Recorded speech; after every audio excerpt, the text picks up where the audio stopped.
All right, so I'm recording for those who couldn't make it, but this should be a pretty interactive session today. So let me get started with some housekeeping, and that way we can enjoy our interaction. Thank you, Adrienne, so much for updating my slides for me. She had to put our little Mexican flair on there, so it's awesome. All right, so we're going to start now, and I'll do the presentation first after a little bit of introduction. Then I have some announcements. We'll have the door prize and door prize drawing, and then we'll wrap it up. But the hour and a half is going to go by really fast, I promise. So, but you're welcome to hang out and network afterwards. Sometimes we go grab a beer, whatever, and talk, since we can't do that in person now. So welcome to do that tonight. So if you want to talk, there is a chat. If you look on the bottom of your screen, you should have a chat window. Feel free to discuss in there, and I will be asking you guys to respond in chat. I'll give you, your topic and things that you need to share. And then if you want to talk when we're in the session, you can raise your hand, and that's under the participants window, I believe. There's a way to raise your hand if you're not familiar with Zoom. Okay. And Adrienne, if you can help monitor the chat a little bit. Paula's not here right now, so if you could help monitor the chat a little bit to make sure we're not missing anybody or missing anything, answer questions. Thank you. All right, and off we go. All right, so those that are new to UXSA, we wanted to share with you the culture that we have.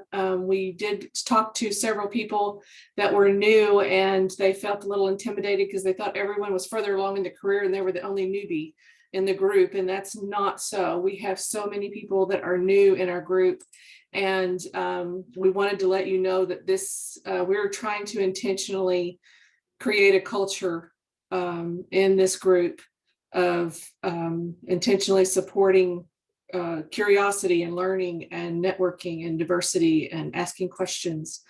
So we're here as a support group for you for your UX career. And that is, we can practice with interviews. We can give you advice on interviews. We can help you with, check over your portfolio. Jake and Casey are actually recruiters and has helped us with a lot of those kind of things. And if somebody's always available, so we'll make time for you. And this is a volunteer group. We're all doing it just because we love UX. Okay, so don't feel like you can't reach out. We are a safe place to ask the silly questions, the non-silly questions, and all that. So feel free to express your thoughts and reach out. We do have ways to reach out. So we connected with us on Facebook, LinkedIn. We have a Slack channel that we use quite a bit. We have a YouTube channel that this will be put on. So if you subscribe to that and you're not able to join us on our monthly calls, then you can catch the latest, the monthly meeting on YouTube. And we also have our website, of course, and it's being updated a little at a time as we go. And it's been a labor of love, I promise you. Okay. And we also take volunteers too. So, but I wanted to point out, we do have sponsors that make this possible. The donations that we got from them and sponsorships that we've gotten from them have helped us, keep the Zoom account running and doing the things that we need to do to keep us accessible for you. So, yeah, we have some great sponsors, and we want to keep that up. So tonight's presentation is me. Yay. Okay. And I'm going to talk about soft skills for the job hunt, because I kept hearing so much about I was talking to newbies that are in the group and new people trying to find their job, the first job in UX, and they're like, I have to learn all these different skills. And yes, it's good to know these skills, but the most important thing that people are looking for, and Jake and Casey can help me, is your soft skills as well. And that is how you get along with others. And I'll explain what that is. And it seems kind of a, mushy subject. It's hard to nail down what exactly soft skills are. People tell you need to work on your soft skills, or you need to learn about soft skills. Well, I'm going to help you narrow that down and figure out what that is. So tonight, let's go ahead and get started. Let's think about everybody in a virtual, we're in a virtual party here. Think about someone who's at a party and they are moving around the room. They're saying hello to everyone. They're shaking hands. They're telling stories. Everybody's laughing. They're making their way around the room. They're complimenting people. They're making people feel good about themselves. They, have had lots of experience in places and talked about travel and things like that. And everybody wants to talk to this person, So that person has lots of soft skills. And that means they can tell a story. They make people feel good to be around them. They bring positivity with them. They're not, hateful or mean or critical and things like that. So that's kind of if you just think about it, it's just human skills. It's getting along with people and not being a jerk. So, but it also, there are some specific skills that you can work on to make them better. So let's talk about what those skills are. Let me move this window. Okay. All right. So I want y'all to use the chat, and I want you to start thinking about some soft skills that you've heard of, or that you can think of right off the bat. Just start putting them in the chat so we can all see.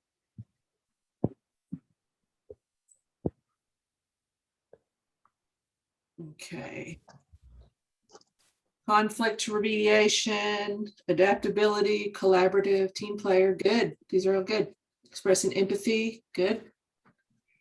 Ability to work with high-performing teams, communication, social awareness.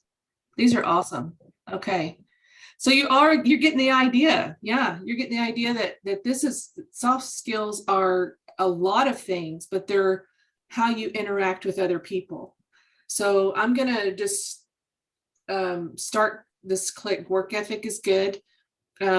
Active listening, that's a great one, Jake.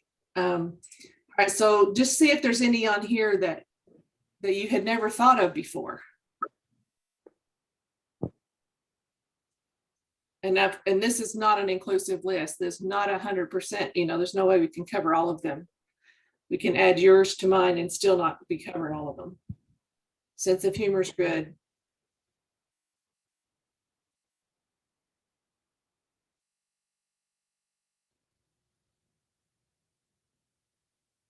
Yeah, negotiation. All right. So are there any in there that you didn't think were soft skills, or you're surprised by, or need a little bit more insight to how that's a soft skill? Hadn't seen consistency yet. Yeah, consistency. Just think about it. If I know somebody's dependable and every time they get their work, it's spot on, or I know exactly what to expect from them, consistency, that is a great skill to have.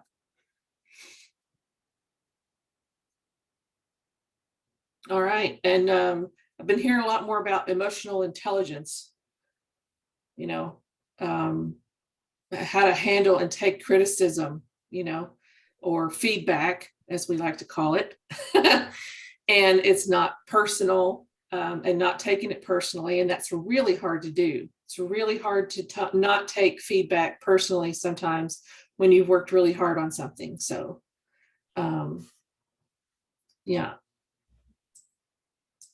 knowing that you don't know enough. That's awesome.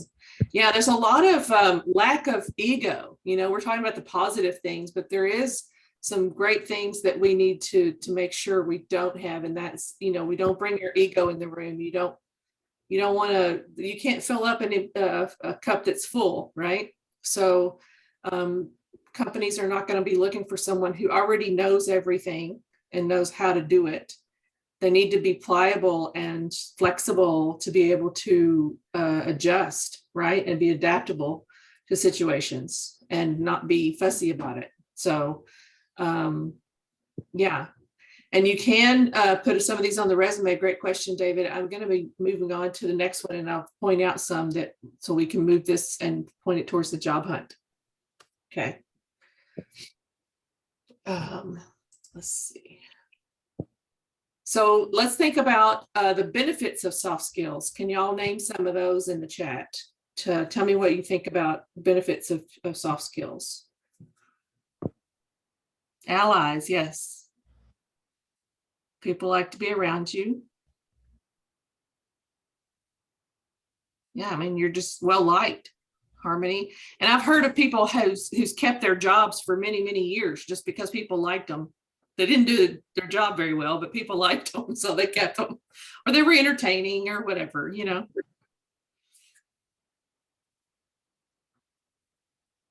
Improves morale, right? Yeah, because you may not be the best worker, but you can bring up the morale for everybody else and make them more productive. So overall, you're creating more productivity, right? People more forgiving of mistakes. Good, great. Pleasant work atmosphere, love that. Yeah, because it makes for a non-toxic situation, right? You don't want to be in a toxic team. All right, so I have some here that I've looked at. People like to work with you. They asked if I can work with you. Building relationships, and this is not just professionally, but personally. If you're likable, it works in all of your life. A performance boost. It opens doors for you.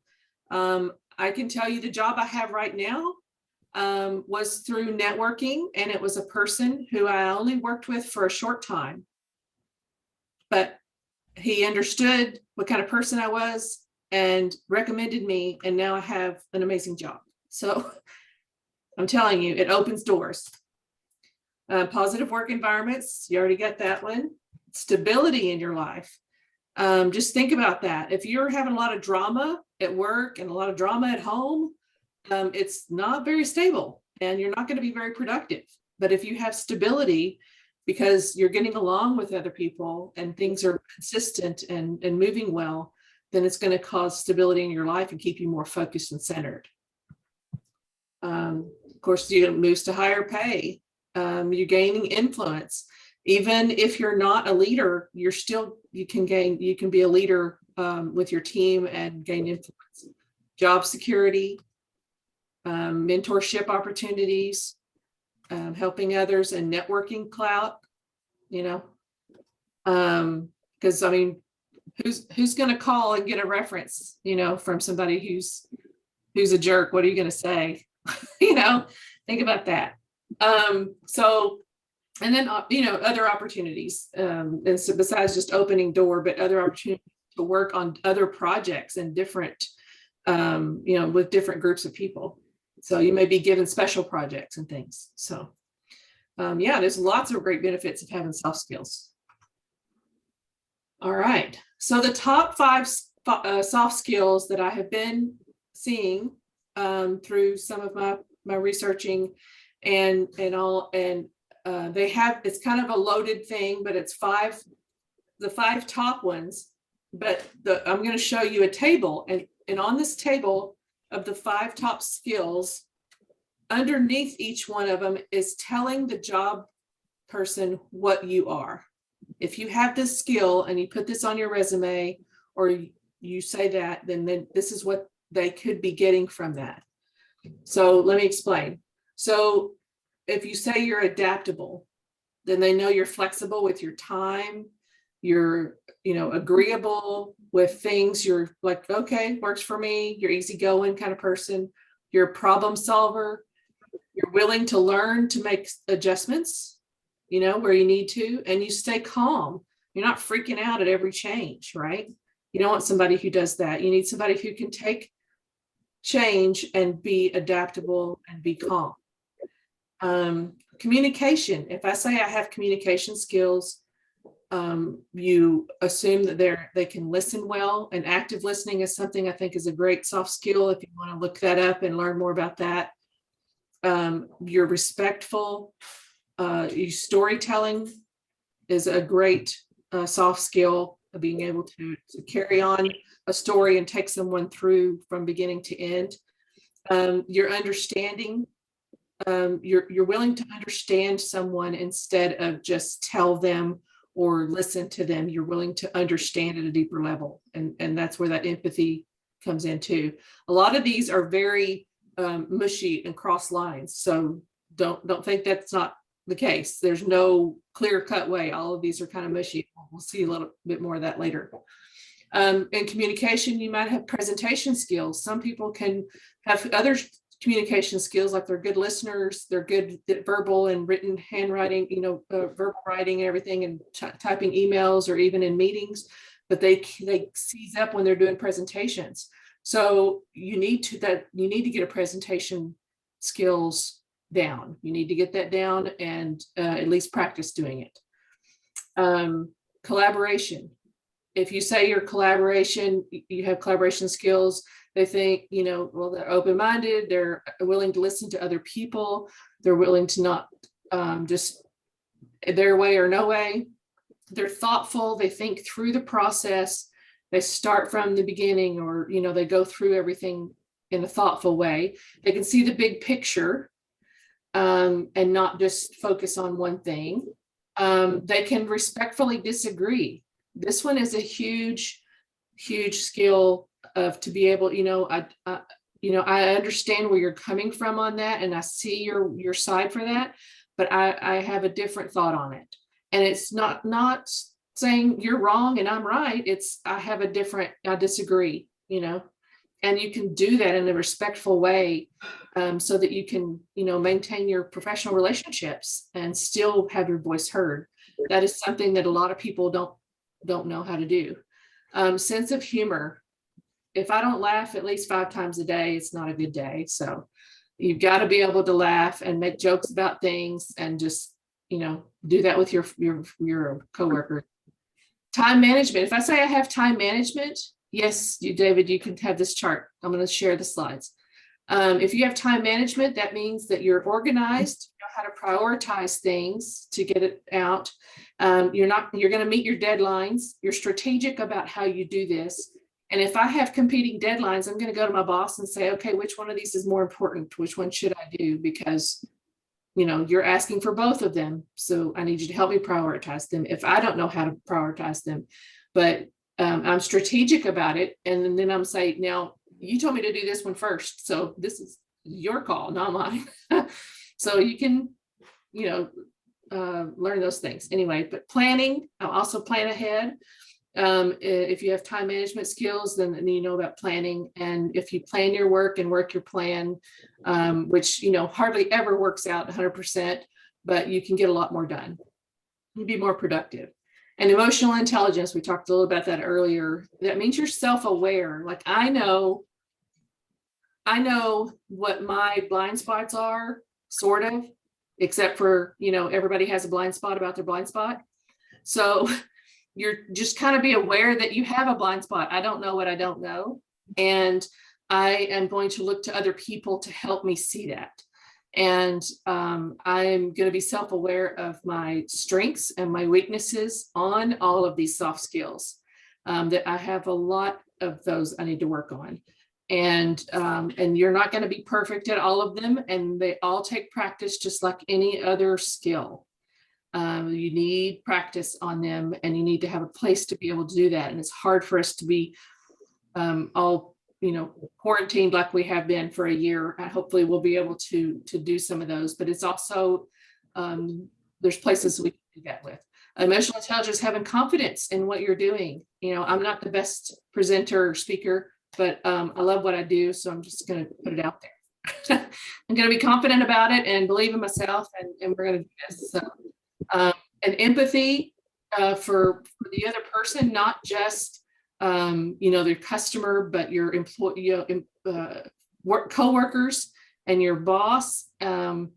You have to have empathy for different people in your life so that you can understand and adjust. And again, that goes back to flexible. You just have to have empathy. But my boss this past week lost his grandfather, and we were on a tight deadline, but we all just kind of like put everything on hold and just let him take his time that he needed.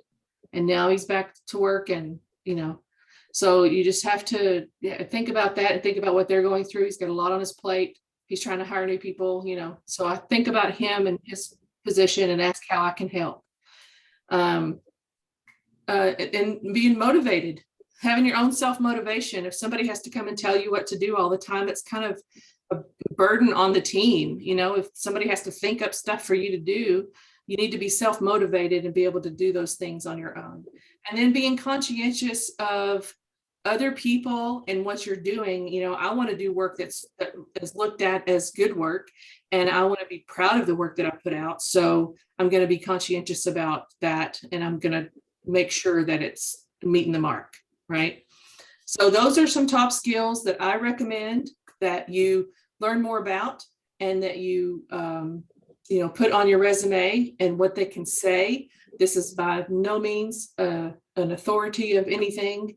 This is just my interpretation, and I hope it is helpful. And my motivation on this is to help you think through it a little bit more. So the next thing is, like I said, you have to learn and practice these soft skills, and there's ways you can do that. You can watch videos on the subject. If you want to learn how to become more confident, if you want to learn how to give presentations, you can YouTube that stuff all day long. You listen to podcasts, you network with people that are good presenters, or have good emotional intelligence. You can talk to them and network with people and say, I need help in this area. I feel like I'm lacking in that. I don't understand what that is, and how can I better keep control of my emotions when somebody's nitpicking my stuff apart. And if you need help with that, then that's what we're here for. Read self-help books. I have tons of business books. I have all kinds of things. And even if I've read them, I have to go back and reread them sometimes to remind us. We have to remind ourselves of what we know. And I know that I'm not telling you guys anything. I have not shared anything that you haven't already heard before. I'm just reviewing this with you to keep it front of mind when you're doing a job hunt. This is important stuff, because you are putting yourself out there, and this is what people are going to be looking for. Other ways you can practice is volunteer, and doing what you love to do. Join meetup groups. Take a course. There's courses on LinkedIn. There's all sorts of things. And if you don't know which course to take, ask for recommendations. That's what our Slack channel's for. Like, y'all, I want to learn more about this. Where can I go? There's a lot of people who just went through boot camps. There's a lot of people who have, taken the course before, so they can share. Excuse me. Ask others what you can work on. If you don't know for sure, just say, where do I need to work on my soft skills? And be open to it. That may be one you can find out that you need to work on. Step outside your comfort zone. It's really hard to be self-aware. It's really hard to say, I'm really not that good of a speaker. I'm really not that good of a, I don't empathize very well. I need to take a step back and think about that person, and, just be aware of that. And it's a little bit of a hard work. It's, self-work. So I just wanted to bring that to your attention. And then one more, let's see. Oh, okay. So here's our interview test. All right. So, oh, the one snuck down there. So let's say you're in an interview, and the interviewer says, tell me about a time when the scope of the project that you were working on changed significantly. How did you adjust your work, and what did you do to ensure your team stayed motivated? Now, what are they looking for? I just put a few over here. It doesn't have to be these over here, but tell me what you think that person is looking for when they ask this question. And no cheating, Jake and Casey.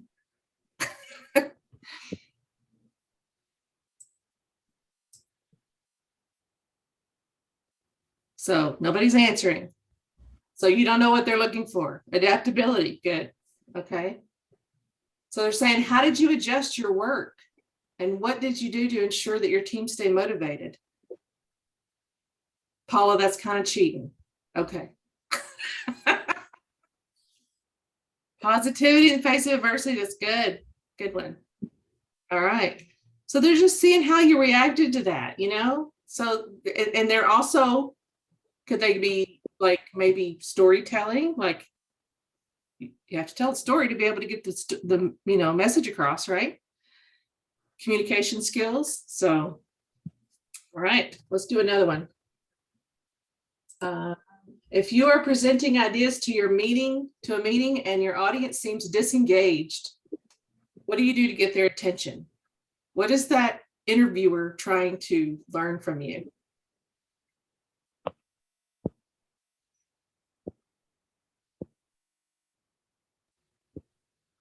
One just really, yeah, communication. One really jumps out to me though.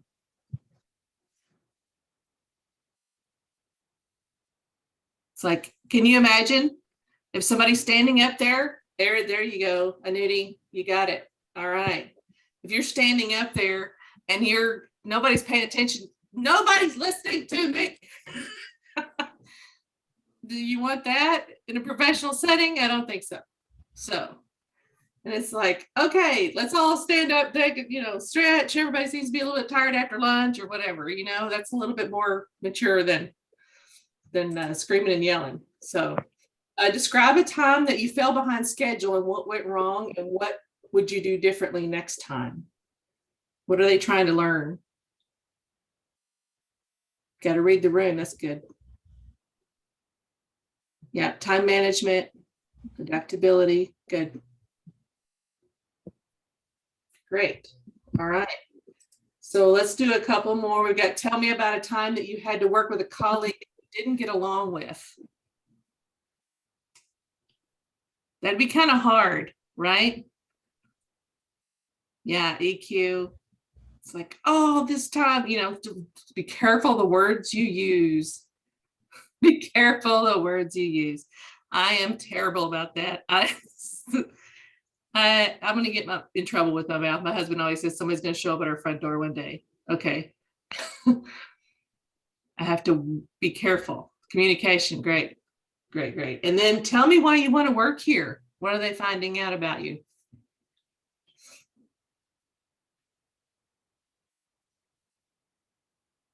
What could they be wanting to know?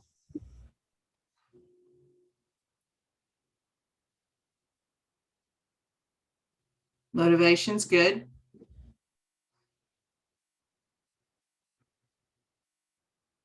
Yeah, and just, maybe storytelling, communication, maybe your research skills, or, Jake or Casey, if you want to add something in there that maybe why do you want to work at this place? What would they be trying to find out? Company culture, that's good. Yeah, they might be trying to figure out, just from your own words, how you would fit into the cultural environment, and just your reasonings and your motivation for wanting to stay there, and also to see how long you might even want to stay around. Because if you're just coming up with an answer like, well, I mean, I just want to, work here because you guys got a great training program, like they're obviously not going to want to hear that. But yeah, I just need a job, man.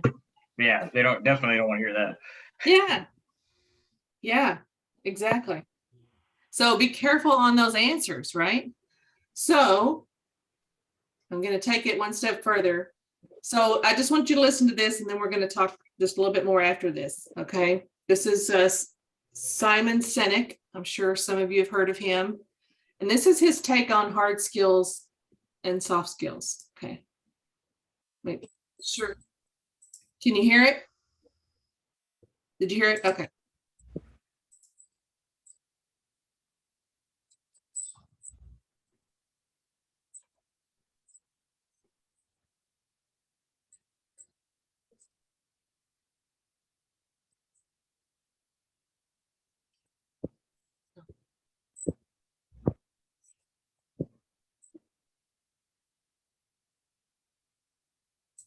You don't hear it?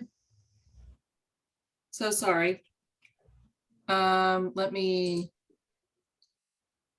share sound. Okay, let me back it up. The easiest thing to do for any Is that better? Okay. company is to help people be their best versions of themselves, to help them be human. You know, I hate this concept of soft skills. You know, we call hard and soft skills. Like, soft actually sounds soft, you know? It's hard skills and human skills. And everybody knows that if you want someone to do a job, you have to teach them how to do their job. Like, if you're in sales, we'll teach you how to use the computer, and we'll teach you how to use the phone system, and we'll teach you how to, like, what our process is. If you're an accountant, you go get a degree in accounting, and you learn how to do the job. And when we're junior, we have to be really good at our jobs. That is our job. And if we're good, we get promoted, and we eventually get promoted to a position where we're now responsible for the people who do the job we used to do, and nobody teaches us how to do that. And so we don't teach leadership. We don't teach the skills that are required to take care of people, which is all leadership is. And the amazing thing is regardless of our rank and regardless of our position, these are skills that we all need. Organizations can do a much better job of teaching us listening and effective confrontation and how to give and receive feedback and empathy and patience and all of these things that if you're going to be a parent, you better start learning them. But if you're going to be a human being, you should probably learn those too. It helps us interact with each other better, with customers better, with vendors better. And at the end of the day, we're more confident in ourselves because we're bringing all those skills back home to our families and our friends. And the best part about it is when an organization gives that kind of education and teaching and training to their people, the net benefit is people feel like the company cares about them as individuals, not as simply somebody who fills a job function. And that's what breeds loyalty and love for our companies. The easiest thing to do for any company. All right. So what do y'all think about that? Do you like his take on it? It's human skills, and that companies should help. Yeah, companies should help foster those skills a little bit more than just teaching you to do your job. Okay, and let me go to the next one. So what I'm going to do is challenge you to find the hard questions. You know, those questions that I gave you examples of.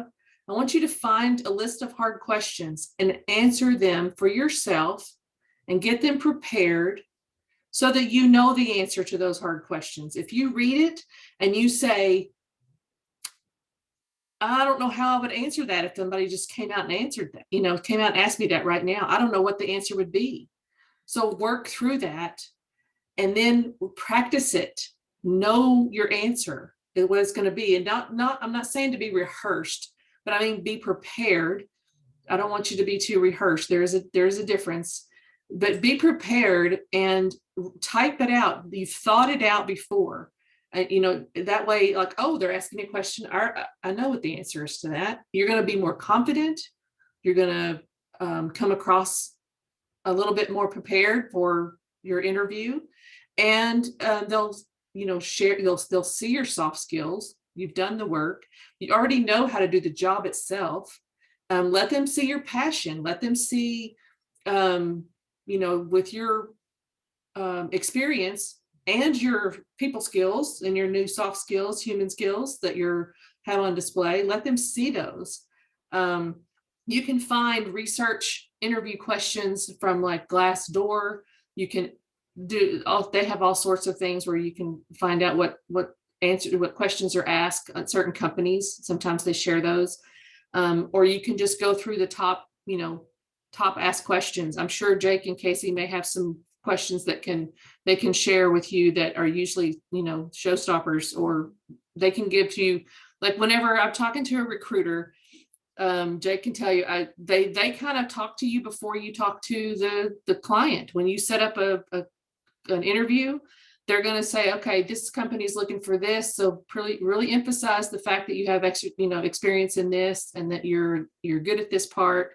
Emphasize that part, that because that's what they're looking for, and that's the soft skills. and so you're adapting and you're working with someone that can coach you through that. If you don't have a recruiter, which, they're so helpful, even if you don't land a job with them, Jake helped me so much through my process. I'll be texting him at 10 o'clock at night. Not that y'all need to do that, but I would be texting him and asking him questions and stuff, and he would respond. And it helps so much when you're in that, in that state of mind. But I want you to find those questions and answer them for yourselves. Don't be afraid of them. And then that challenge, I want you to do it with a twist. And the twist is, think about questions you can ask the company. So you can find out the culture if you will fit there.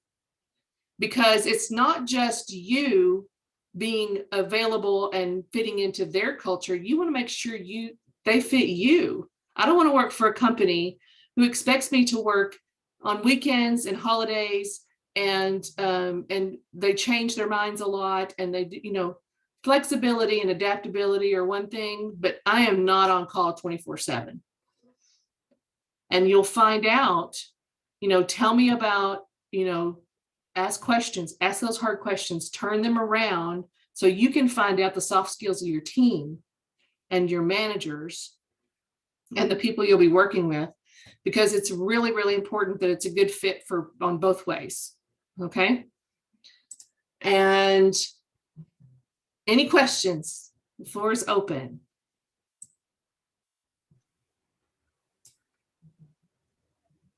I'll stop sharing for a minute.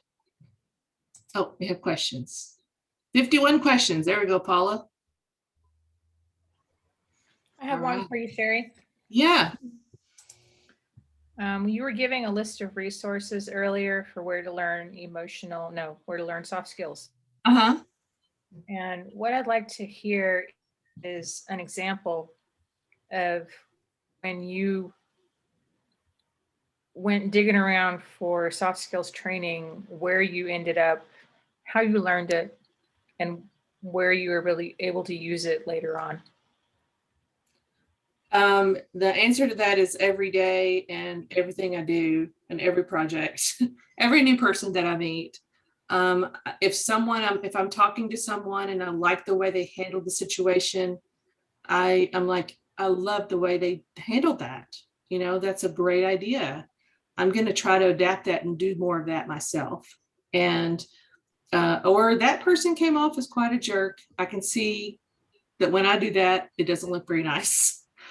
And so you're constantly adjusting and doing that, and then just keep practicing.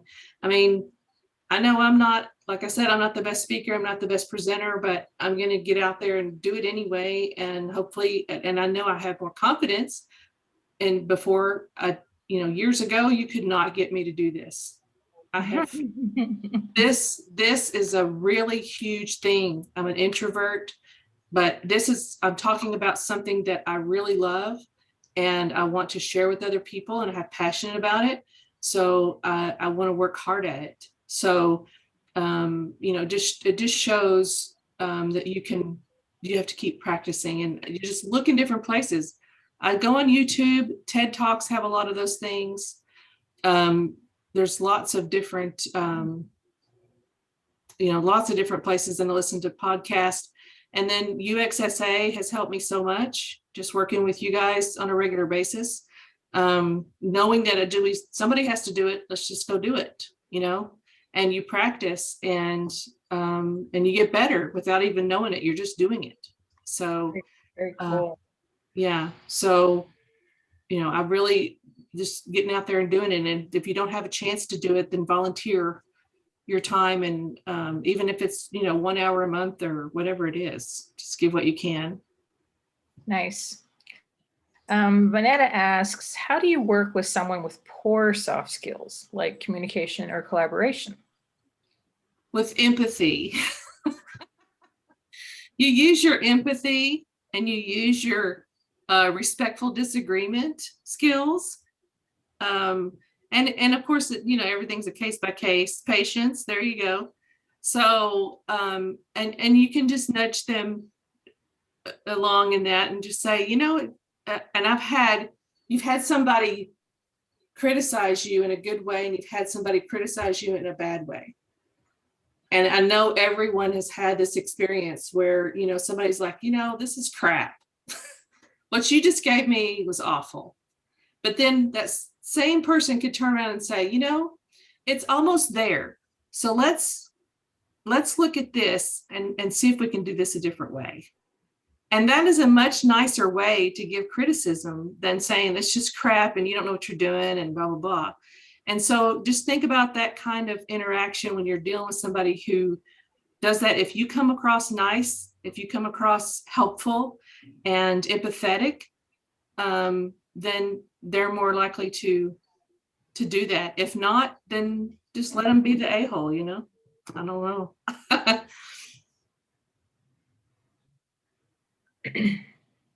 I have a thought on that as well. Sure. So something I've noticed whenever somebody is lacking in communication or collaboration, or really anything, it could be any soft skill, hard skill, human skill, right? To not use the word soft skill. Yeah. It's bring them along, right? Yeah. If you notice that something's hard for them, anything, you can always offer up resources that maybe helped you get past that point. Maybe you never had those resources because maybe that was just a natural gift of yourself, right? To be able to communicate and to collaborate with people. But you can always find resources and then offer it up as though it's something that helped you along, right? So that way you're offering them a potential solution and not saying, even if you offer a resource, they could take it the wrong way because if they're poor at communication, they're probably going to read it the wrong way. But if you offer it up as something that you went through, or maybe something that helped you as well, or hey, I was reading this article, it was really interesting and helpful to me, I thought you might want to see it. You're basically giving them resources without having to call them out on the fact that maybe they need it. Good point. Okay. Any other questions or thoughts? I think Yeah, I was sometimes the soft skills can be complicated by cultural differences. Yes, they can. Very much so. David, what was your question? No, I was so glad that question was asked by Vaughn because I just had a horrible experience with the manager that, we're on Zoom I'm trying to accept his lack of soft skills, and it got to the point where this never really could resolve it because I find the most corporate managers are the ones with the least soft skills. Some of these corporate managers are great at the numbers and they're talking about numbers. And so it became an issue, and I had to make a complaint to my temp agency. It's a long story, 4 complaints about him because it never really did get better. So it's just interesting to hear somebody else because I feel like, it's frustrating because that person is going to write you up or, whatever. Yeah. And they're responsible for your review and you're trying to be, like you said, Jake, a nice indirect way of saying, if you do this with me, then you'll get a better response or whatever. Because I feel that the soft skills, that's why I put now judgmental, is also accepting your employees where they're at.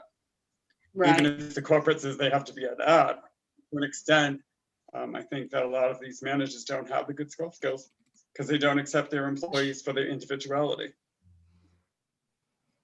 Yeah, there is a video with Simon Sinek saying, they promote people with the hard skills, they promote them, but they don't teach them the soft skills. And now they're in charge of a bunch of people and they're terrible leaders, terrible motivators and all that. So yeah, we've all seen that. And I'm so glad that the culture in business is changing and that we're being more aware of that for sure. What would you say about in the sense of this case of with the change, but I also think it's, what's the word I was trying to say, lack of emotional intelligence. Yeah, I mean, in that case. Right. Yeah. Emotional intelligence. Well, and then, I don't know what, Jake may have some advice on that, but, if it was just employee to manager, it's a different situation than if you're in a, contract position. So, and you said you have an employment agency that you're working with. So, lean on your recruiter to help you support. Oh, it's done. I actually left because of it. And I did get unemployment, luckily, because they were on my side. Oh, good, good, good, good.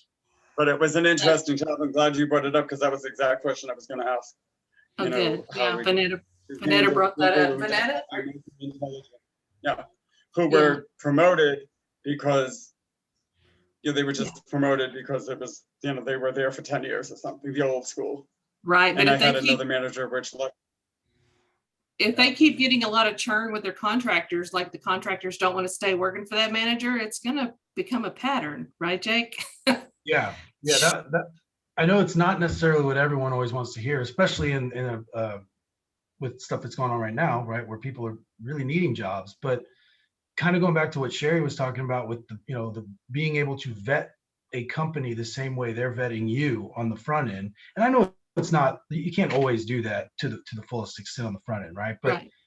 there are those times that it's not great, but it kind of answers your questions for you about where you want to be, who you want to be, who you want to work for. And sometimes it really does come down to making that decision for yourself that, hey, I can't do this anymore, right? And you don't, Right. you can do that very tactfully, you can do that very nicely, even if they're not being that way, because I can guarantee you the next person you work for is going to ask you questions around that. But to Cherri's point, if that keeps happening, their leaders are looking at what their ability is to keep employees around, whether they're full-time, contract, doesn't matter. They're going to look at, because eventually who gets the job done? People, right? People get the job done. And if people are turning over that fast, they're never going to get anything done. And that's going to get noticed. It's not an Right. immediate And it result, costs but money to bring people on, right? Oh, yeah. It's to train them up, you know, it costs a lot of money. I think I do want to talk to you about some, you know, one-on-one if possible about stuff like that anyway, because I find it's hard in an interview, even in your best judgment. You know, he was really, really polished in the interview. You know what I mean? Yeah. He held his feelings in, and I was putting that aside. My intuition was like, don't work for him. But of Right. course, I'm like, work for him, you know, like there's the Yeah. money and the mind Trust your going, gut, trust your job. gut, know like, well, I may take this job, but I'm gonna keep looking, you know, depending on your situation, but don't ignore the red flags. Trust your instincts. Yeah, definitely. And Vanetta, did you have a situation that you're dealing with, or where did that question come from? Hey, Cherri. I mean, yeah, it did. I mean, it always comes up, and I'm always wondering how to handle that. So we had someone at my company. This is in finance, so it's like different skill sets and different personality types. But we had someone, she just left after 12 and a half years, about 12 years. And now I guess she's doing recruiting, and I just thought that was ironic because she doesn't really have great soft skills. She's not a good communicator verbally or in writing. She's very. Oh, we lost your sound. There you are. Talk again. Okay. Siri is like listening to me and responding, and that's very disruptive. I hate when that happens. Okay. And my other computer too. So I was like, what is happening? So yeah, so this person, maybe it's a cultural thing too, because she's not from the US, she's Greek.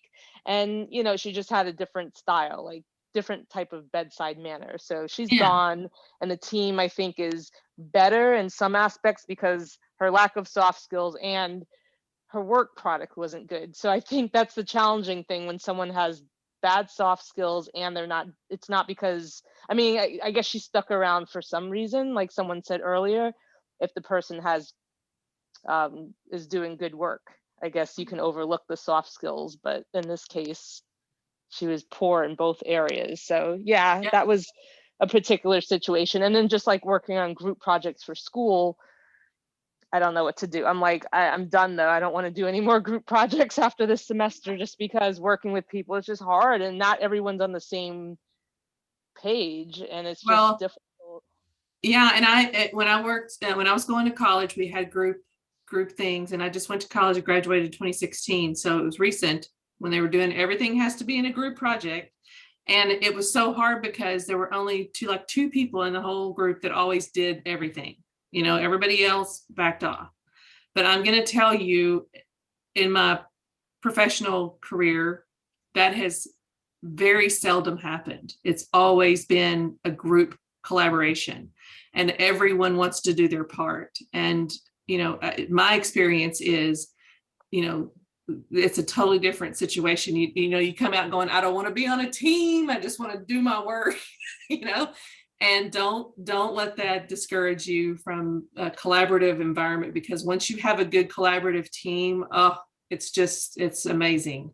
It's really amazing. And you really work well with each other, and it's very rewarding. And now it's like, I don't want to do anything.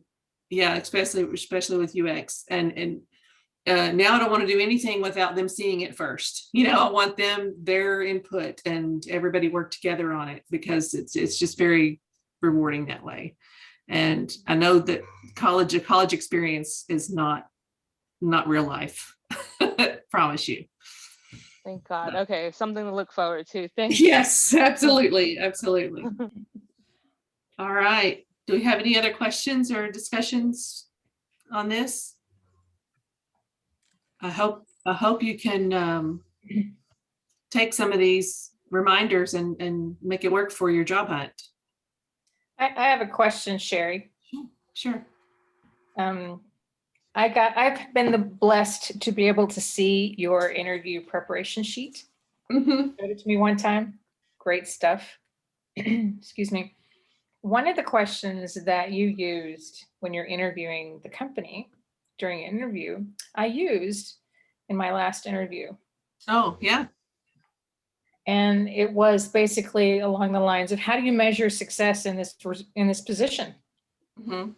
What is a successful employee, in your opinion? Please describe that person to me.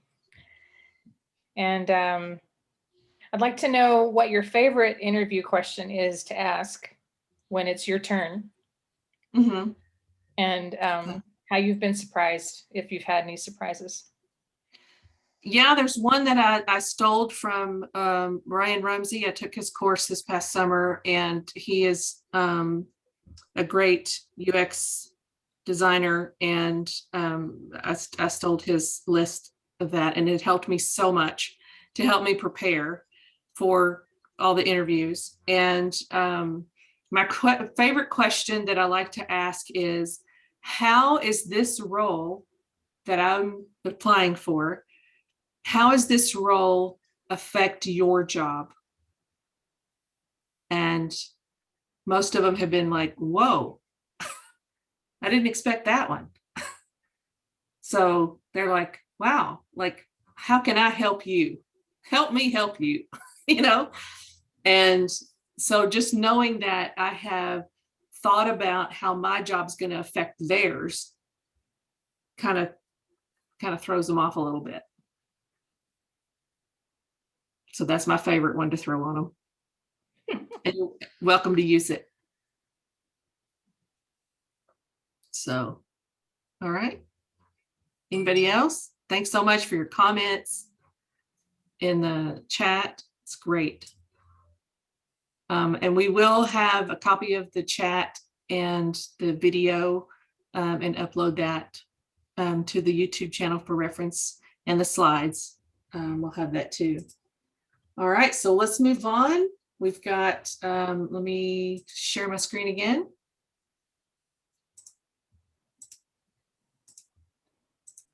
All right, so we have announcements.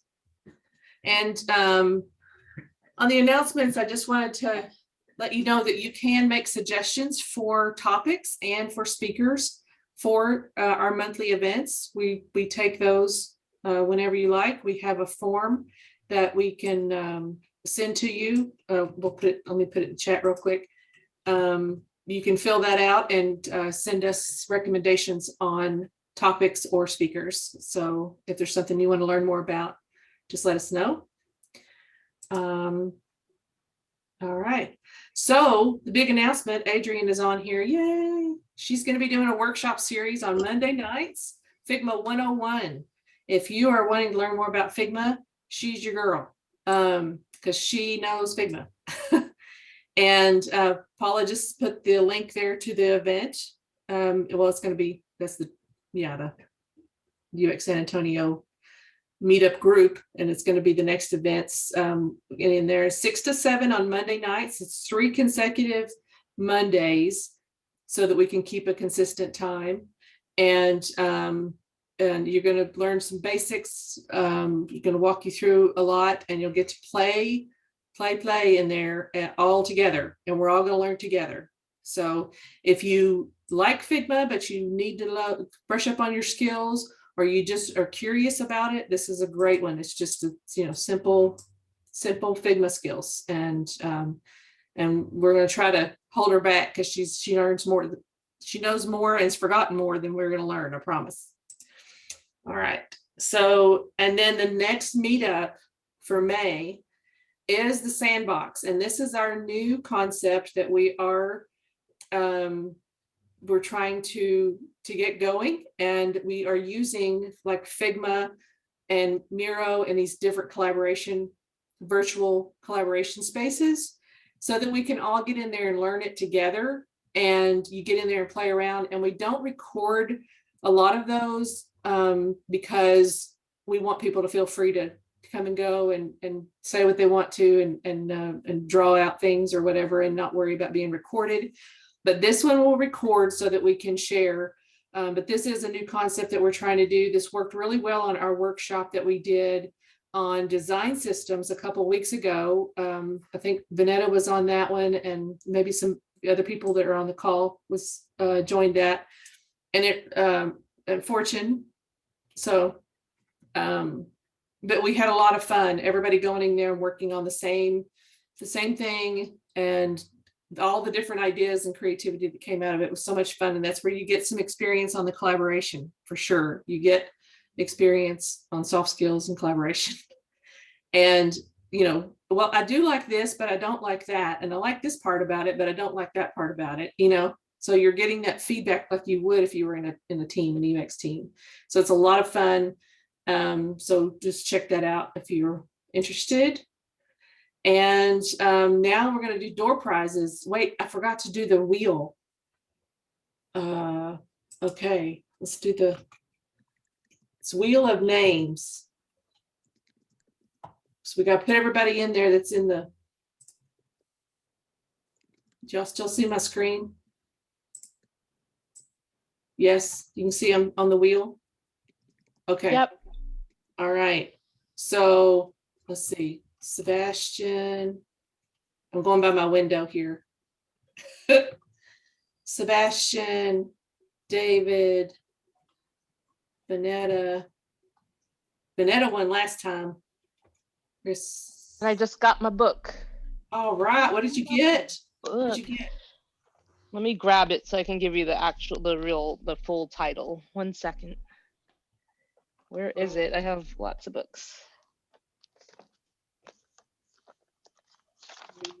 Everybody's got lowercase names there. And Casey, Jake, I'm not going to put y'all in there because you're kind of us, right? That's fine. All right. So, okay, we ready to spin? Okay.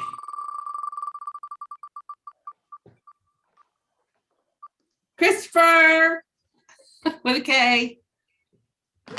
Yeah.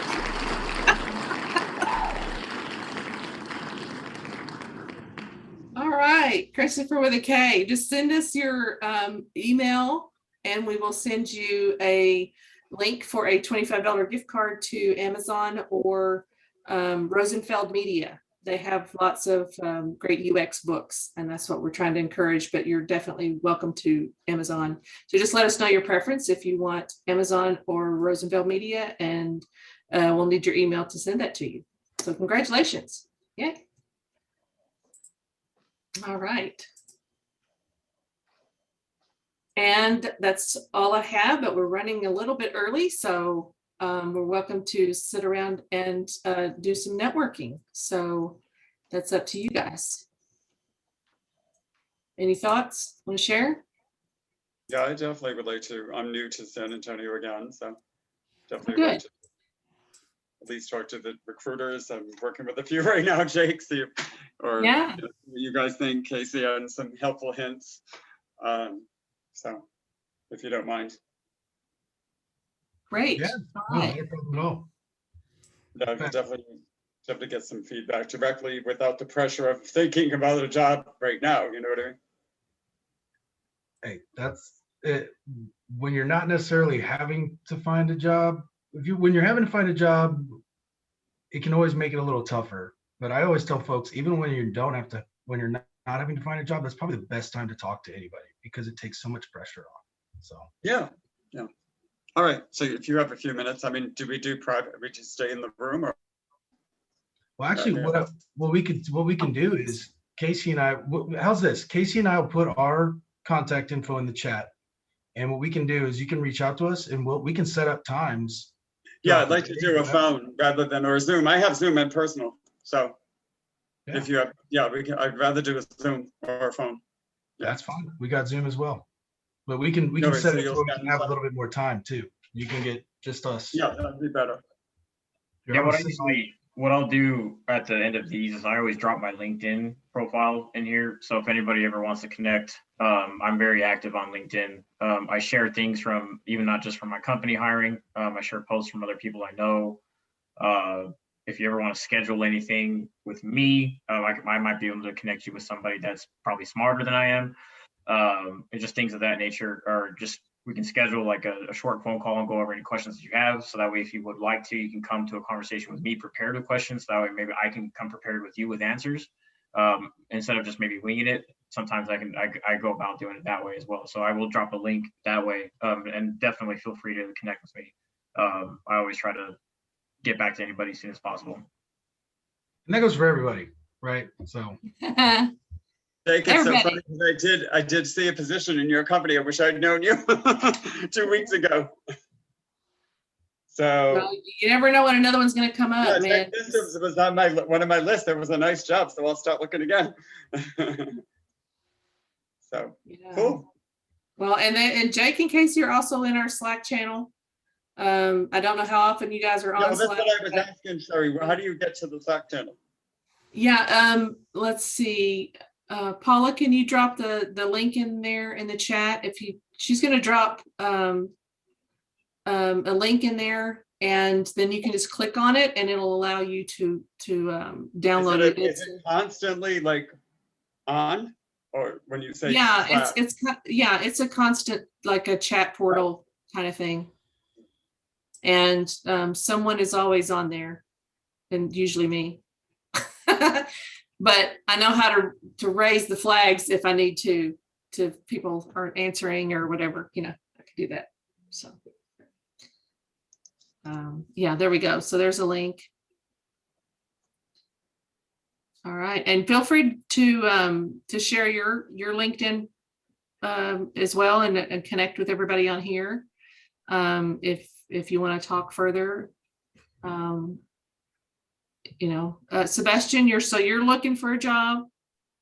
If you're looking for a job, put your hand up in the thing if you want some. Yeah, you do there we go. Fortune's looking, Paula's looking, Sebastian. Yes, I'm looking. Christopher's working, I know that. LinkedIn.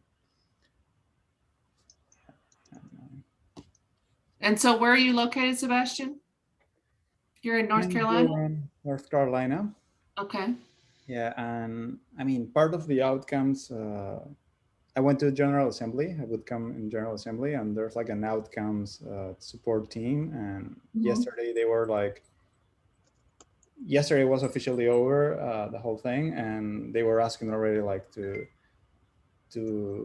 are like these forms like you have to fill, and I was basically already looking for jobs, and yeah, I'm down for remote jobs or something around the area. Like eventually I would love to interact with real people. Like, I mean, I've been months working online, but I love it. Like, I mean, and I think like UX actually works online. Like it does.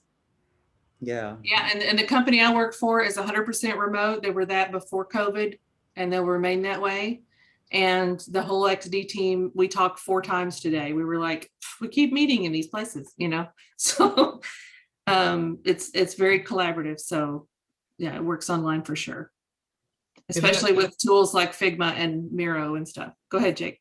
That actually brings up a good point, because I know, David, you'd mentioned in there that it's hard to practice during the pandemic. Yeah. Right? Yeah, no, it is, absolutely. It is. But I mean, even before COVID, I mean, people are busy, but it was easier a little bit. Now it's just forget it.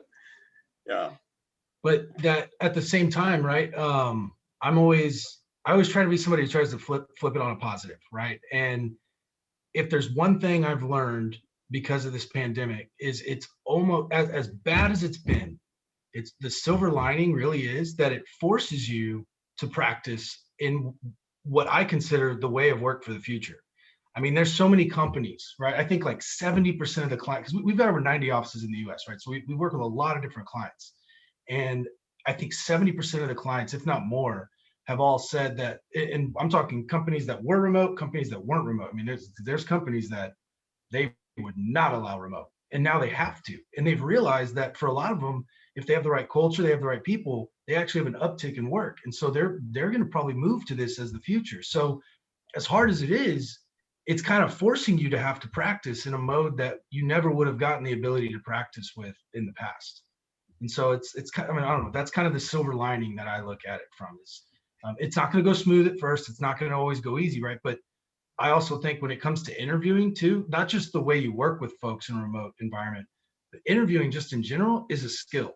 And this is just another type of skill that you can put in the toolbox to be able to take forward, because it's not going to change. Not some companies will, right? I don't want to say nobody's going to change, but most of them are going to be forced to, because a lot of workers too have gotten used to working in this way, and they're going to demand that they get to work remote. So they're going to have to learn to wear pants again. Yeah. Oh, I agree, Jake. And it was funny that you said that, because I feel that, but I'm on the burnout of the remote. I did remote for 5 months. So, but I also had an in-person today, which felt good. So anyway, with the mask, of course. So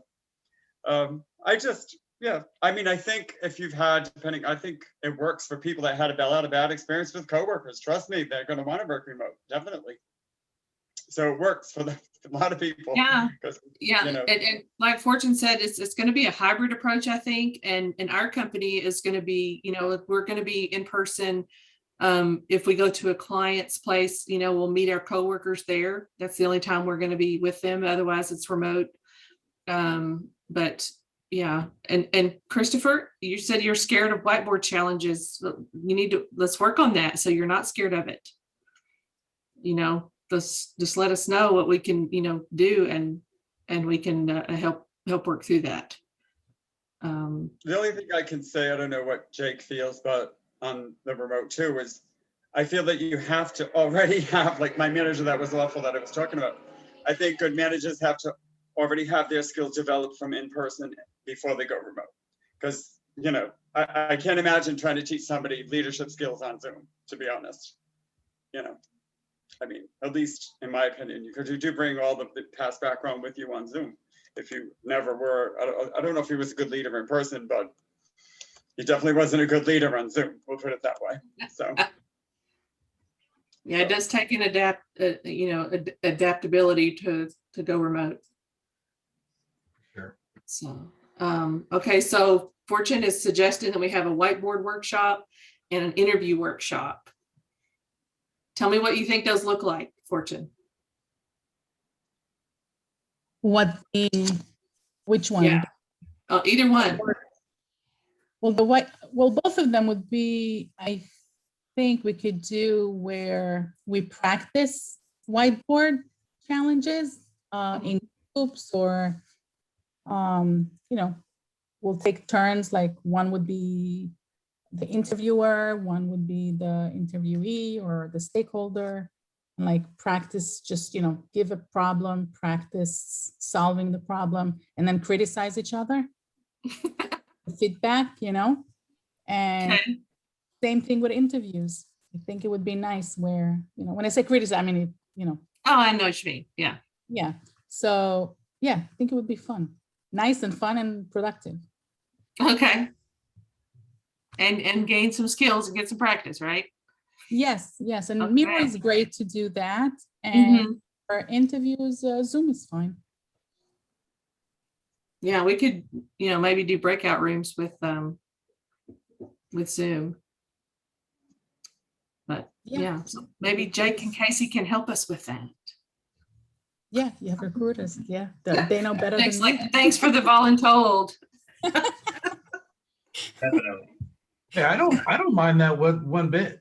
No, I always will give the caveat. I've never been a designer. I've never been a design director. You will inevitably get some things thrown at you by those types of folks that Casey and I we won't necessarily know, but I think we can definitely give some insights, right? Because we can at least tell stories about where interviews from the past maybe derailed, right? Where they went really great.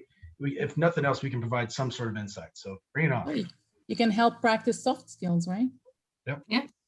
Interview workshop for sure. Yeah. Thank you. Great. All right. Well, we'll work on that. Paula and I will work on that and see what we can come up with. And if they're workshops, and they'll be on Mondays, so maybe that's what we'll do for June. And not recorded, obviously. And not record it. No. No evidence. Yeah. Or maybe recorded if we can record ourselves. Yeah, That's a way to learn from yourself. absolutely. Not record for public view. Yeah.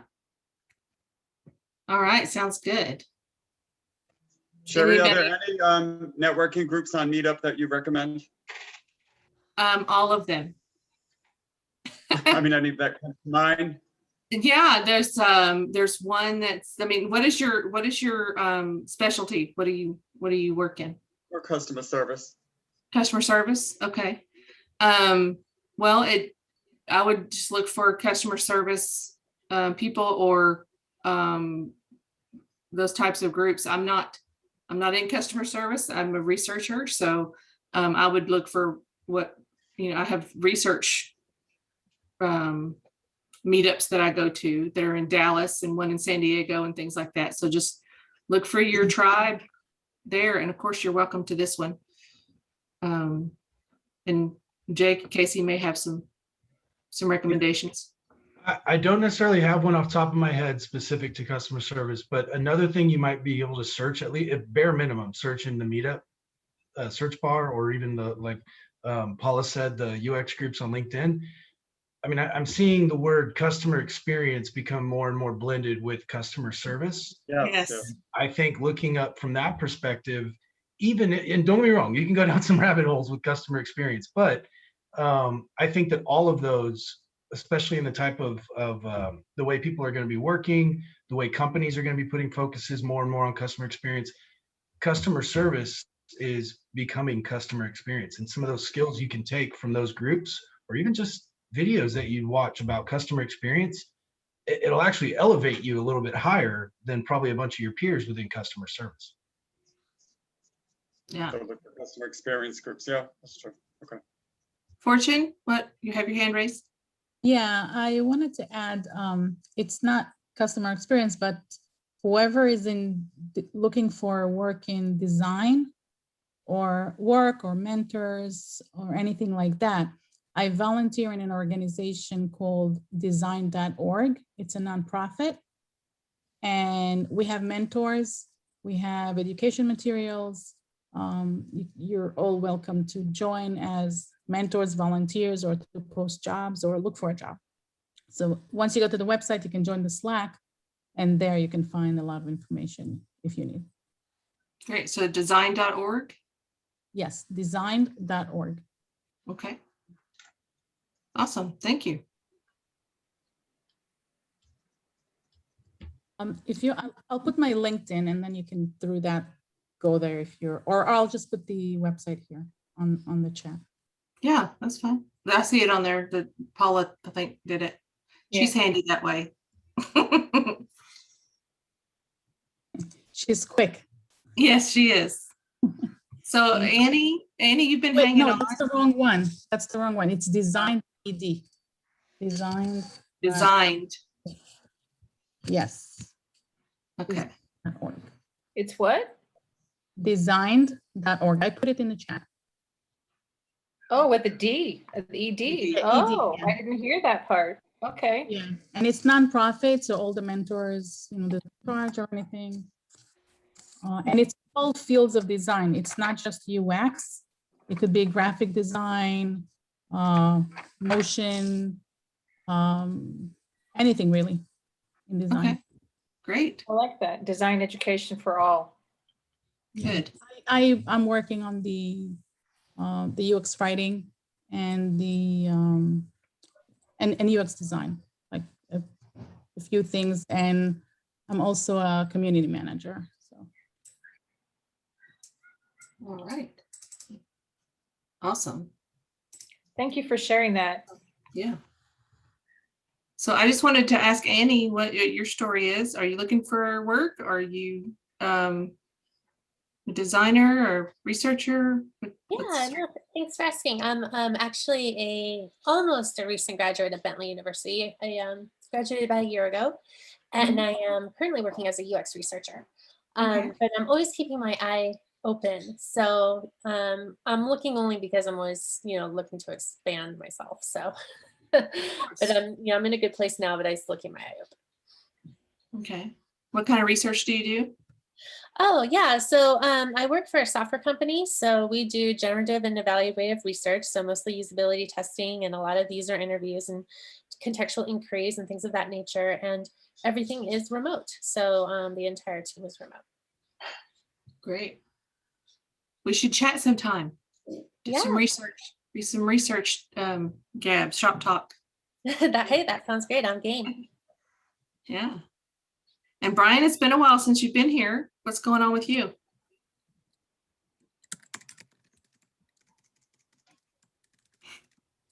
Brian? No?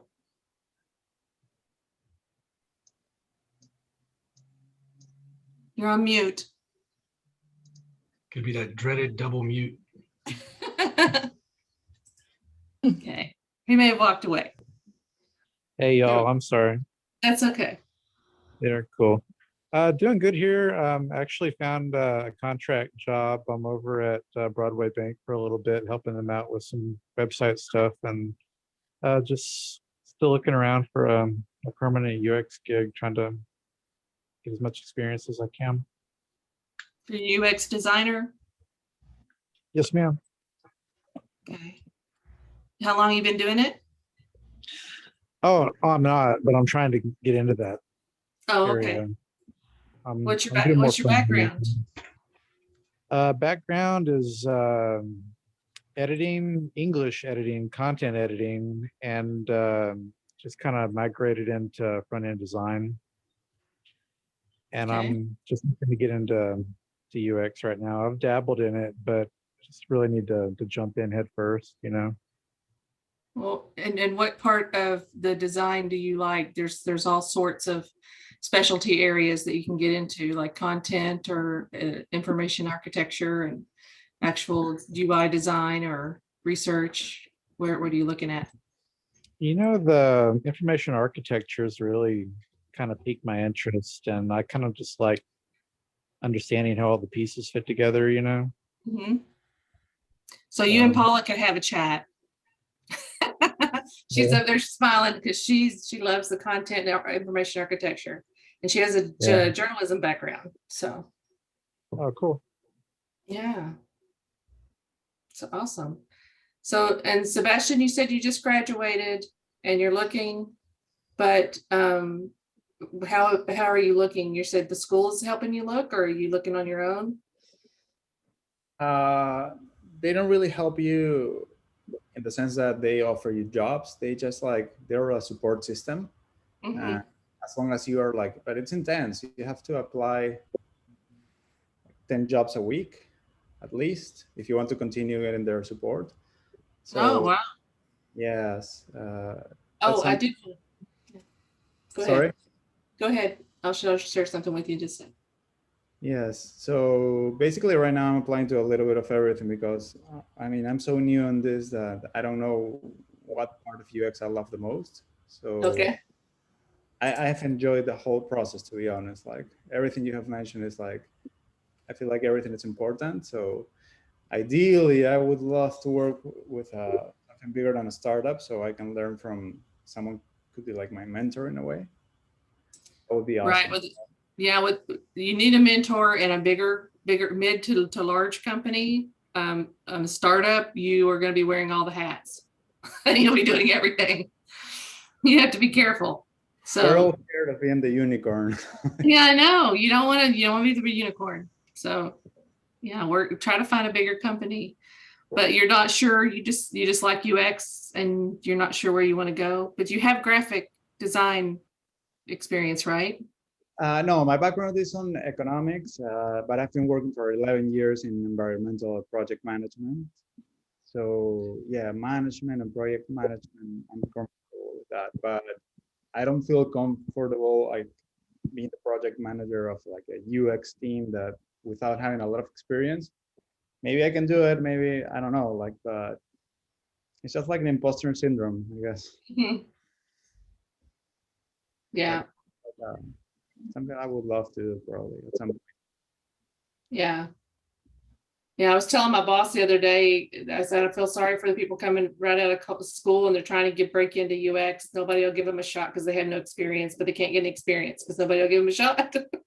You know, Yeah. so it's just catch-22. And so you just have to get your experience through, volunteering and doing things with other groups. And I actually had the good fortune of being able to be a recommendation for someone. Somebody called and said, this person's trying to get a job. What do you think? And, I worked with her for a short time and was able to recommend her highly, and she got the job. So, it's who you're working with the last and who you had the most experience with, so doing the volunteer work will help. Yeah. Now I still would encourage you to do some research on the company and make sure, because I want to be 100% honest that I've never worked with them before, but I have job alerts set up on LinkedIn just to let me know of new design opportunities that are coming out. And there's one organization, I believe they're here in San Antonio. I keep seeing all the jobs for San Antonio, called Taproot Foundation. Again, I don't know that much about them, but what I can say is almost every single job, sometimes, 10 jobs come through in a LinkedIn notice. It says volunteer this, right? I'm just right here. It says volunteer design consultant for another organization that they're helping, volunteer media consultant for First Gen Success, volunteer design consultant for the urban outreach. So, something like that might be it's worth a shot, Yeah, Yeah. I'm open for everything, to be honest. Right now I'm working on my portfolio. Like I have to do that for next Tuesday. It has to be done. No, Monday actually.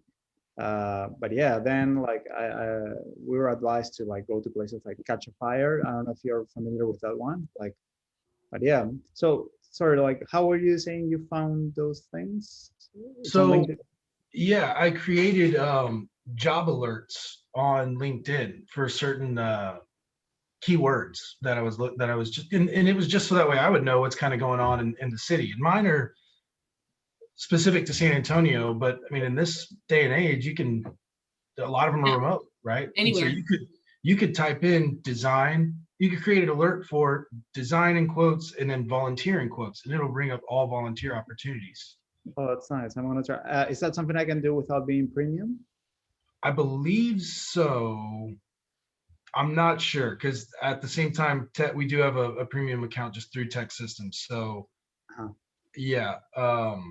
Just do a Google alert. Yeah, that too. Yeah, try it out, and then if it doesn't work, just please feel free to shoot me an email, and we can talk through trying to look it up. And then if nothing else, I can send you the ones that I see come through. So. Oh, thank you so much. That's super kind. Yeah. Another thing I wanted to ask you, because you specifically with General Assembly, I know they are helping from a support system. Have you had a chance to express to them what you kind of expressed to us around, there's so many things that I love, or I think I might love doing, but I'm not sure exactly which one that is yet. Have you expressed that to them yet? I mean, to my instructors team or my outcomes team, you mean? Outcomes team, yeah. Yeah, outcomes team, whoever the support structure is that you were talking about. Yeah, I mean, I've definitely written that like in one of the forms for sure. Like when they ask you like what kind of roles are you looking for, that's my case. I have seen a lot of students that are like, oh, I want to do UI. Like I don't like the research. Or Yeah. Me particularly, I love every single part of it. Like because all the projects we made from the start to end, like you have to go through a research to try to understand the problem and come up with a solution. So I think like every part of the process is valuable. So I don't mind that much. But what is a you're asking that because you think... Yeah, so I'm thinking, I know you can't have been the only person who's ever come through General Assembly with all the people they've helped who's felt that way. And I got to imagine, because I believe you can look on, well, no, I know you can, because we've used it as a recruiting tool. You can look at current and past classes, right? And I would just be interested in if you brought that up to the people who are supposed to be supporting you, right? If you brought that up to them and even asked them, hey, who else from past classes maybe stands out as someone who had that same conundrum, right? And that could be an avenue towards a mentor. And you might be able to reach out to them as one student to another and simply ask them the same thing. Like, hey, how did you figure out exactly what you want to do? What were some of the challenges that you faced as you exited General Assembly and went into the workforce? I don't want to say it's going to be a catch-all because maybe it won't work, but at least it's an avenue that you can try going down and asking them who else from past classes, even if it's 2 people per class, have had this same, again, conundrum, if you would, right? And it's not a problem. I think it's very normal actually for a lot of people to go through that. So it's just another thing that you could ask them to help hook you up with somebody, and then you might even find a mentor out of it.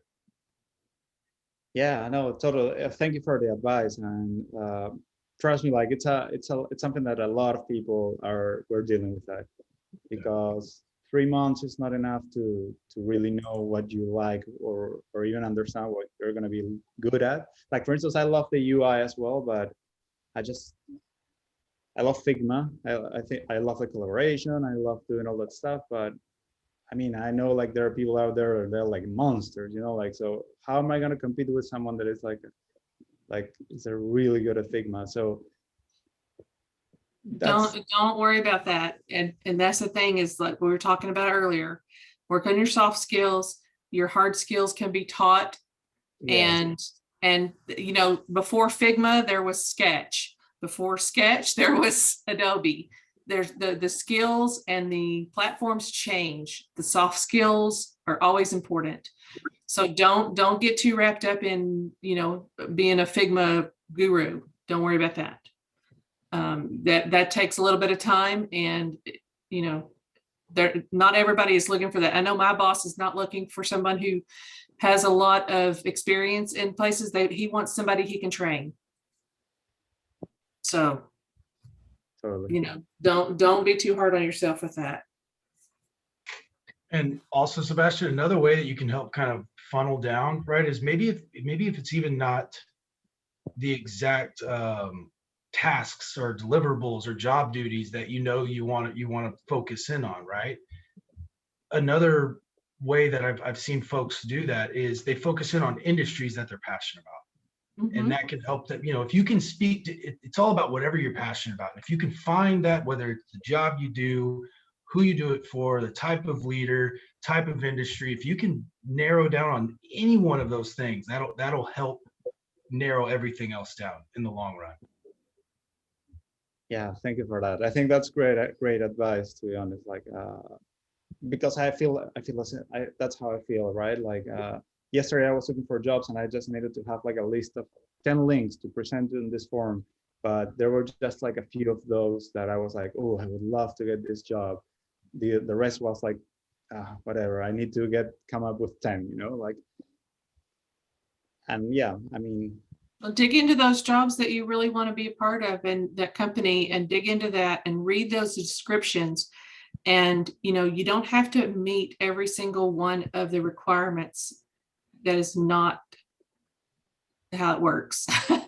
You just, if you have the passion and the soft skills and some experience and willingness to learn, you can do a lot.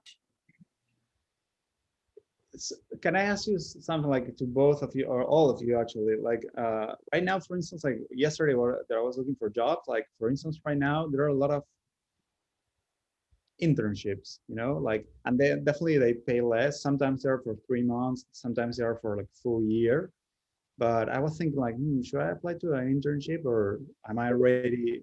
I mean, in general, simply they told us like, you can do it if you feel like they pay you well enough, or you can go straight for a real job, like not necessarily an internship.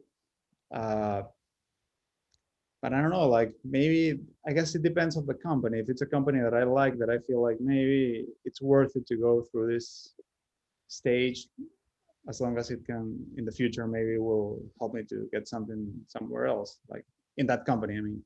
Mm-hmm. Right. That's my thought about like internships. I don't know, like maybe it's worth it, maybe. I think anything that can help add to your body of work is worth it. Maybe I'm speaking naively there, because again, I have not necessarily gone through it myself. I've only helped folks go through it. But I think if it can be like a real project that you can, and again, whether you were paid for that project or not, I even think that as long as it's something that was actually helping a company, right? Because I have run into scenarios where folks from General Assembly, right, a lot of the things that they create could just be, it could be academic, or at least seen as just academic, right? Whereas if you can start adding bodies or adding pieces of work to your overall portfolio that helped advance a company in some shape or form, I think it's worth it. Now that also depends on where you're at and what monetary and economic things you got going on, right? I get that, right? I don't want to be naive to that, but I think at the end of the day, it can still have true value as long as it's something that is helping move a company forward. Yeah. And you can let them know, that you want a mentor, you want a place that you can be mentored, and that you expect that from your team. That's something you want to find, is a culture that mentors the juniors. So Yeah, I would, that would be something amazing if I can find something like that. I think that would be really helpful. Yeah. Well, yeah, I wanted to. I'm gonna have all this. Yeah, I wanted to share. Let's see, share my screen. This is something that I found today, and I was like, wow, it feels like it's mine, but it's not mine. So this person shared this on LinkedIn, and I'm trying to zoom it out a little bit. This is how many they applied to: 794 jobs. Can you see it? Yes. Applied to 794 jobs. They got no reply from 462 of them. They got 252 rejections. They got 5 offers out of all of that work. So this is the state of the economy right now. It's not just you. There's nothing wrong with you. It's finding that good fit. And the fact that they got 5 offers is amazing to me. And then, got 12 rejections after interviews, the final rounds. Look at that. They got replies from 80 out of all of those. So it is. You know how long it took to apply to 794 jobs? I don't know. But this guy just put, there's some people out there who've done this. They put the numbers to it, something to do, I guess. But with you being an economics person, I figure you might appreciate that. But it's like, it's a numbers game. And I don't want people feeling that they're not good enough, or that they're, not worthy, because it's not about you. It's about the good fit for you and the company. And timing. Timing has a lot to do with this. So, and Jake told me 100 times, if he told me once, it'll come, Cherri, it will come. It will happen. It will happen. He kept telling me that. And I'm like, I don't know. Nobody loves me. Everybody hates me. It is brutal. Yes. But you know, just knowing that it's not you, you're not the only one going through that. But we're here to help, and we have helped 2 people. I know for sure right off the bat that I could name that we helped them the day before their interview. They got really nervous and they're like, I don't know what to do. And so we talked them through what to do and how to handle certain situations. Because one of them says, I don't know if I'm even qualified for this job. Should I take the interview? And we're like, yes, of course. Yes, Rebecca got a job. And Delaney has had she was a recent graduate, and she had a quiver in her voice, and it makes her nervous. So that made it even worse when she was on a call. And last time, and actually, it was Katie that was on here that gave her advice to just, you know, make light of it, bring attention to it first off, and just say, I'm sorry if it sounds like I'm nervous, because I am a little bit, but that's my voice, and just make it out there. And she got the job. So just, it helps you give a little bit more confidence if you need a little bit of, you know, a pep talk, or to run through something, or put somebody put some eyes on your portfolio, or whatever. Just let us know. That's why we're here. Thank you so much. Yeah, I'm going to try to stay super positive, and I think right now I'm super motivated, and let's see how it's looking like in a couple months. If I don't think I'm going to get frustrated. Like, I just need to be patient, you know? Yeah. Be patient, be adaptable, flexible, patient. Yeah. Because All right. the last project on General Assembly was like, we were tasked to work with a real client, and she was she asked me and my other teammates to build a mobile app, and it's for teachers to apply SEL techniques. SEL is social and emotional learning. Okay. And I learned a lot about that, which is basically like the same as, super similar to emotional intelligence. And the numbers don't lie. Like in schools where they apply SEL, it's like the kids perform much better. There's less bullying, and like, yeah, like every dollar invested, like the return over investment is like, it's there, you know, like, and the jobs, like the people that is hiring are looking for those skills. Like, so it's a real thing for sure. Absolutely. Skills are very real. Awesome. Well, I hope y'all enjoyed the presentation tonight and the subject matter, and it's been a joy talking to you guys. And I'm hoping we can catch each other on Slack. Annie, are you on Slack? No, I think you said it in the beginning of the call, but I missed it. Yeah, we can put it back on there. Okay. So just jump on Slack, and you can individually send messages to anybody or in the groups. Awesome. Thank you. I'll look forward to seeing y'all again, and hopefully y'all can come to the workshops. And y'all have a great night. Thanks so much for coming, Jay. Absolutely. It's good to see you. Yeah. Thank you. Good Thank night. Take care. Good night. Well, thanks for Bye. Thanks, Jake. I appreciate it. Absolutely.